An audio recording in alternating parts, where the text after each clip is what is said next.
السلام علیکم۔ سوریہ Urdu primary school Nagarjuna Nagar Nanded. تعلیم ہماری ہر حال میں جاری، اس مقصد کے تحت سوریہ اردو پرائمری اسکول کے آن لائن ایجوکیشن کے سیشن میں جماعت ہشتم مضمون سائنس سبق نمبر 4 برقی رو اور مقناطیسیت کا پارٹ 2 آج ہم اس ویڈیو میں دیکھیں گے۔ جماعت ہشتم کے طلباء صفحہ نمبر 6 دیکھیے۔ برقی خانوں کا جوڑ، برقی مزاحمت، آئیے دماغ پر زور دیں۔ برقی رو کا مقناطیسی اثر۔ عمل کیجیے، ایک خالی ماچس کی اندرونی ٹرے لے کر اس میں چھوٹی سی مقناطیسی سوئی رکھیے۔ اب ایک لمبا چوڑا تار لیجیے، اسے ٹرے کے اطراف لپیٹ دیجیے۔ برقی خانہ پر پلگ بلب تار کو جوڑ کر برقی رو مکمل کیجیے۔ شکل 4.6 برقی رو کا مقناطیسی اثر۔ اب مقناطیسی سوئی کا مقام دیکھیے۔ ایک مقناطیسی سلاخ لے کر مقناطیسی سوئی کی جانب لے جائیے۔ کیا دکھائی دیتا ہے؟ مقناطیسی سوئی پر نظر رکھ کر برقی دور کی کنجی لگائیے۔ بلب روشن ہو جاتا ہے، یعنی برقی رو جاری ہے، یہ واضح ہوتا ہے۔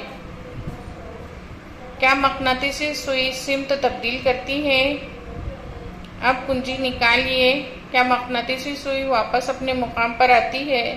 اس تجربے سے آپ کیا نتیجہ اخذ کرتے ہیں؟ آپ جانتے ہیں مقناطیسی سوئی بھی ایک چھوٹے سے مقناطیسی ہی ہوتی ہے۔ آپ نے دیکھا کہ مقناطیسی سلاخ مقناطیسی سوئی کے قریب لے جائے جانے پر سوئی کی سمت تبدیل ہوتی ہے۔ آپ نے یہ بھی مشاہدہ کیا کہ اسی کے ساتھ ساتھ برقی دور بھی برقی رو جاری ہونے سے مقناطیسی سوئی کی سمت تبدیل ہوتی ہے، یعنی تار سے برقی رو گزرنے پر مقناطیسی میدان تیار ہوتا ہے۔ یہ مشاہدہ سب سے پہلے ہنس کرسچن اور سڈ نامی سائنسدانوں نے کیا۔ ہم مختصراً یہ کہہ سکتے ہیں کہ کسی تار سے برقی رو دوبارہ گزرتی ہو تو تار کے اطراف مقناطیسی میدان تیار ہوتا ہے۔ شکل 4.7 برقی مقناطیس۔ تار سے برقی رو گزرنے پر اسکرو کے اطراف لپٹے ہوئے تار کے لچھے میں مقناطیسیت پیدا ہوتی ہے، جس کی وجہ سے اسکرو میں بھی مقناطیسیت پیدا ہوتی ہے اور برقی رو سے برقی سلسلہ منتقل ہوتے ہی وہ ختم ہو جاتی ہے۔ لچھے اور اسکرو کے مجموعے کو برقی مقناطیس کہتے ہیں۔ برقی مقناطیس کے مختلف استعمال آپ نے 6ٹھی جماعت میں پڑھے۔ سائنسی تحقیقات میں مفید طاقتور مقناطیسی میدان تیار کرنے کے لیے برقی مقناطیس کا استعمال کیا جاتا ہے۔ برقی گھنٹی دروازے پر لگائی عام برقی گھنٹی آپ نے دیکھی ہوگی۔ ایک ناکارہ برقی گھنٹی کھول کر دیکھیے۔ شکل 4.8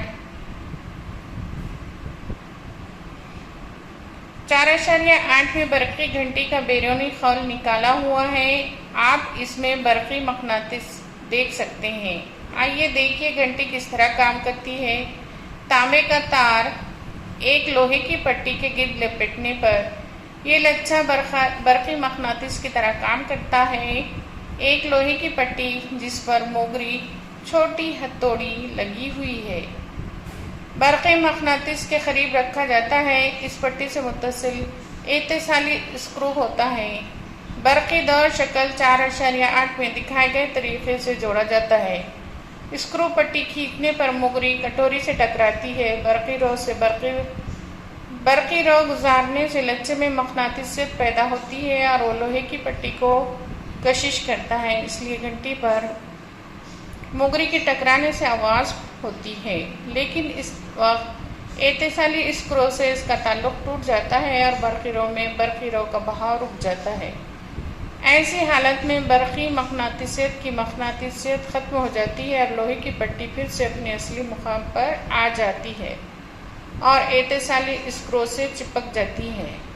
اس لیے دوبارہ برقی دور جاری ہو جاتا ہے اور پھر وہی عمل ہوتا ہے اور موگری کٹوری سے ٹکراتی ہے اور آواز پیدا ہوتی ہے۔ یہ عمل بار بار ہونے سے گھنٹی بجتی ہے. یہ برقی گھنٹی کی شکل دی گئی ہے. اس کو دیکھنے کے بعد ہم کو معلوم ہو رہا ہے کہ برقی گھنٹی کیسی ہوتی ہے. تو پیارے بچوں، اس طریقے سے ہم نے سبق نمبر 4 پڑھا، برقی راہ اور مقناطیسیت. اس سبق کا پارٹ نمبر 2 ہم نے اس ویڈیو میں دیکھا. تمام بچوں صفحہ نمبر 26 اور 27 پر غور سے دیکھیں اور ویڈیو کو بھی دیکھتے رہیں، تو انشاءاللہ یہ سبق ہماری سمجھ میں آئے گا. آئندہ ویڈیو میں ہم اس سبق کے سوال جواب کو دیکھیں گے. ہمارے اسکول کا جو چینل ہے سوریہ اردو پرائمری اسکول، اس کو لائک کریں، شیئر کریں اور سبسکرائب کریں. آئندہ ویڈیو میں اس سبق کے سوال جواب کے ساتھ ملیں گے. اللہ حافظ.